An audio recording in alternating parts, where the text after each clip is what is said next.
Halo Sobat AdSense, salam pintar. Jumpa lagi dengan Kak Mahdi, tutor penalaran umum adsense.id. Dalam video kali ini, kita akan bahas penalaran umum UTBK SNBT. Yuk, kita mulai.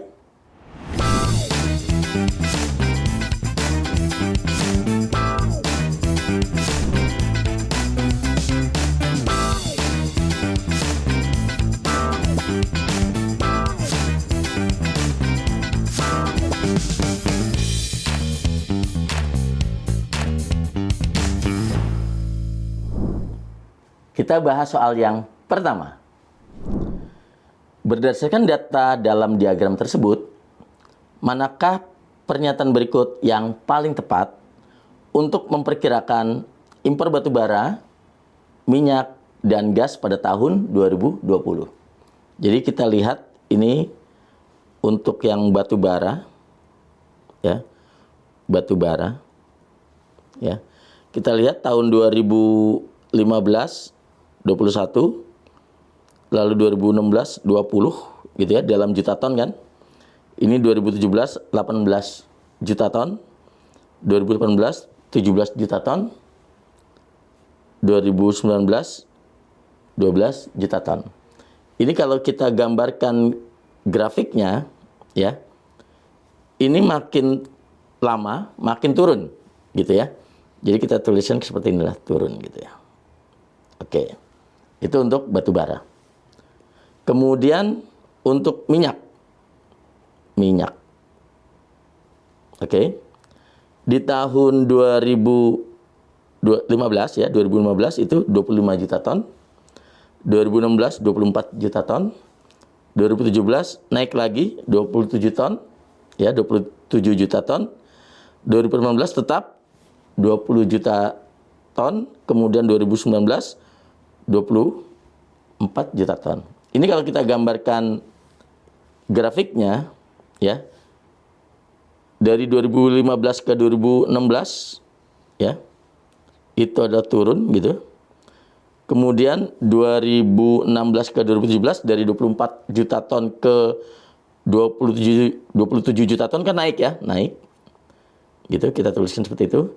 Kemudian 2018 dari ya tetap dibandingkan 2018 dibandingkan 2017 itu tetap karena sama-sama 27 juta ton, kemudian turun lagi gitu ya, 24 juta ton. Oke. Kemudian untuk gas. Nah, ini gas.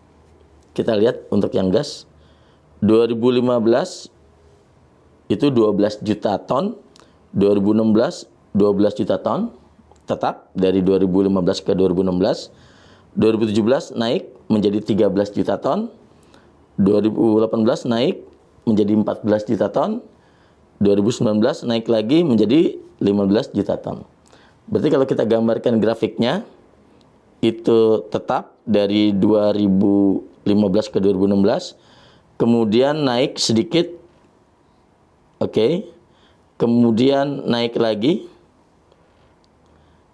lalu naik lagi, gitu ya, kira-kira seperti itu. Oke, ini kita gambarkan seperti ini. Oke. Nah, untuk yang batu bara tadi, itu kan turun terus ya, jadi bisa saya tuliskan, gambarkan seperti ini. Nah, berarti ini adalah ketika di ujungnya ini adalah di tahun 2019. Di sini adalah memperkirakan impor batu bara, minyak dan gas pada tahun 2020. Jadi 2020 tuh bagaimana memperkirakannya? Nah, kita lihat kondisi di grafiknya. Batu bara itu makin turun ya, makin turun. Ini kemungkinannya makin turun. Jadi bisa logikanya adalah dia makin turun di 2020. Oke? Kemudian kalau minyak itu tidak bisa diperkirakan. Kenapa? karena bisa naik, ya, ini dari sini itu naik, bisa turun, ini tetap terus turun. Jadi nggak bisa diprediksi perkiraannya. Kalau gas tetap, ini kemudian naik, juga nggak bisa diperkirakan, bisa tetap, gitu, bisa naik. Berarti yang bisa diprediksi hanyalah batu bara di sini. Berarti logikanya impor batu bara lebih sedikit daripada tahun 2019. Jadi jawabannya adalah yang B. Kita bahas soal yang kedua. Wali kelas akan memilih 5 orang siswa untuk menjadi petugas upacara. Manakah kondisi berikut yang memberikan peluang terbesar untuk terpilihnya 3 orang siswa laki-laki dan 2 orang siswa perempuan? Oke. Nah, di sini setiap pilihannya itu berbeda-beda jumlah siswanya dan variasi kombinasi antara siswa laki-laki dan perempuan juga berbeda-beda ya. Nah, di sini kita menggunakan kombinasi, yaitu R dari N, gitu ya. Ini sama dengan N unsur yang tersedia per N dikurang R faktorial kali lagi R faktorial. Itu kombinasinya. Sedangkan kalau kita bicara peluang, ya, peluang berarti NA artinya banyak cara untuk memilih kejadian A dibagi dengan NS. NS itu adalah ruang sampel. Jadi ruang sampel itu semua kejadian atau total kejadian yang mungkin terjadi, gitu ya. Nah, di sini NA-nya itu adalah kita menggunakan kombinasi dari pengambilan siswanya. Jadi untuk pilihan yang A di sini, karena kelasnya berjumlah 60 siswa dengan 30 siswa diantaranya laki-laki, berarti kalau 30 siswa diantaranya laki-laki, itu berarti perempuannya 30 siswa ya. Perempuannya 30 siswa. Berarti bisa kita tuliskan peluangnya di sini. Peluang untuk terpilihnya 3 orang siswa laki-laki dan 2 orang siswa perempuan adalah berarti 3 orang yang laki-laki itu kita ambil atau kita pilih dari 30 siswa laki-laki yang tersedia dan kita kali dengan 2 orang siswa perempuan dari 30 siswa perempuan juga per, nah ruang sampelnya adalah kombinasi, itu dipilihnya kan 3 orang siswa laki-laki dan 2 siswa perempuan. Berarti totalnya 5 kan? Berarti 5 dari total siswa seluruhnya 60. Nah, tentunya ini memang untuk menghitungnya cukup panjang ya. Akan menghabiskan waktu. Nanti kita buat triknya bagaimana. Kita buat dulu ya. Sekarang untuk yang pilihan yang B. Peluangnya P aja kita tuliskan ya. Jadi peluangnya di sini atau probability ya. Oke. Itu berarti di sini kalau di sini 20 siswa di antara siswa laki-laki, berarti 3 orang siswa laki-laki tadi dari 20 dikali 2 orang siswa perempuan diambilnya dari mana? Ini kan 60 siswa, sedangkan 20 siswanya laki-laki. Berarti perempuannya kan ada 40 siswa ya. Berarti 2 orang ini diambil dari 40 siswa. Per ruang sampelnya sama dengan pilihan yang A, yaitu 5 dari 60. Gitu ya. Oke. Ini nanti nggak perlu kita hitung ya. Nanti karena kalau kita hitung cukup panjang, akan menghabiskan waktu. Nanti saya ajarkan untuk triknya. Sekarang yang C. Peluangnya probability ya. PR itu probability saya bikin sebutannya. Sekarang yang C itu ada 50 siswa dengan 30 siswa diantaranya laki-laki, berarti perempuannya itu 10 siswa.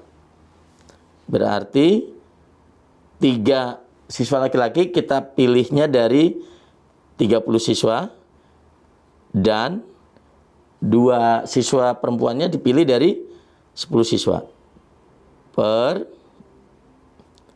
Ini adalah kita pilih dari 5 dari total siswa seluruhnya adalah 50. Ini juga nanti nggak mungkin kita cari juga karena akan menghabiskan waktu. Yang D, probability-nya adalah ini siswanya 50, 20 siswa diantaranya laki-laki. Berarti perempuannya itu berarti 30 siswa. Gitu ya. Oh, sorry. Ini tadi yang C, kalau 30 siswanya laki-laki berarti 20 ya. Jadi ini 20. 2 dari 20 gitu ya. Oke, syarat tadi itu C-nya kita bacanya harus teliti ya. Kemudian yang D. Yang D itu berarti 3 siswanya yang laki-laki kita pilih dari 20 orang laki-laki dan 2 siswa perempuannya kita pilih dari 30. Ini 5 karena totalnya 5 orang yang diminta untuk petugas upacara dari 50. Oke. Ini sebenarnya nggak usah ya. Untuk yang E sekarang, E di sini saja. Probability-nya atau peluangnya itu 3-nya dari 30 siswa kan laki-laki. Ini totalnya 40 siswa, berarti perempuannya 10 siswa. Berarti 3 dari 30 dikali 2 siswanya dipilih dari 10 siswa per kombinasi dari 5 diambil dari total siswanya 40. Gitu ya. Nah, sekarang gimana cara menentukannya? Yaitu peluang terbesarnya. Gitu ya. Peluang terbesarnya. Dalam kombinasi semakin dekat jarak antara N dengan R di sini, maka itu akan semakin besar gitu ya. Akan semakin besar. Karena kalau ini kita hitung gitu, ini kalau kita hitung, itu akan cukup lama dengan kalkulator. Jadi kita lihat di sini konteksnya, ini pembaginya itu besar.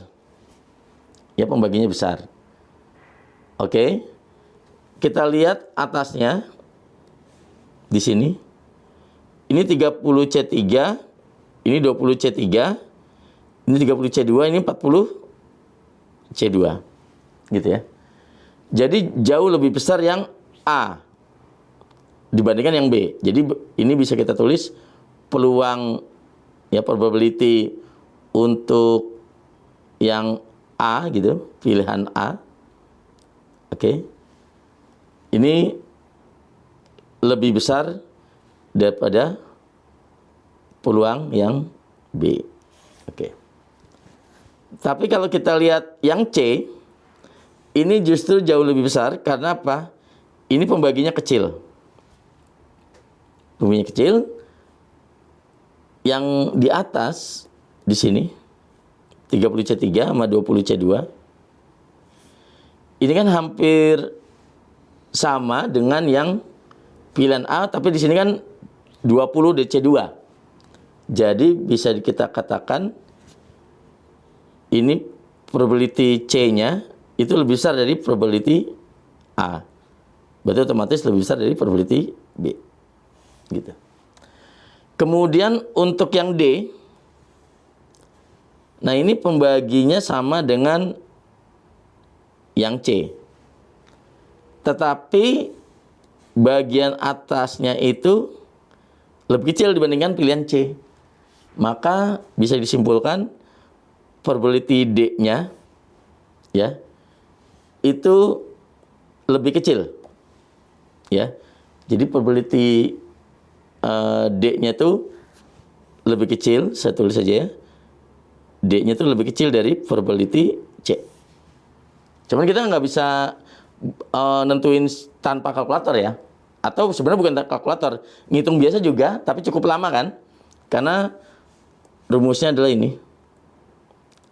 Lalu yang terakhir ini pembaginya memang kelihatan kecil gitu ya. Oke, tapi ini juga kecil nih, yang di atas nilainya ini. Gitu. Berarti ini juga probability untuk yang E itu juga lebih kecil dari probability yang C. Jadi jawabannya yang C. Ya gitu. Jadi kalau adik-adik kalau mau cek, boleh dicoba dengan kalkulator untuk ngecek jawaban ini. Pasti tetap yang paling besar adalah yang C. Demikian pembahasan penalaran umum UTBK SNBT. Sampai jumpa di video berikutnya dengan Kak Mahdi. Salam pintar.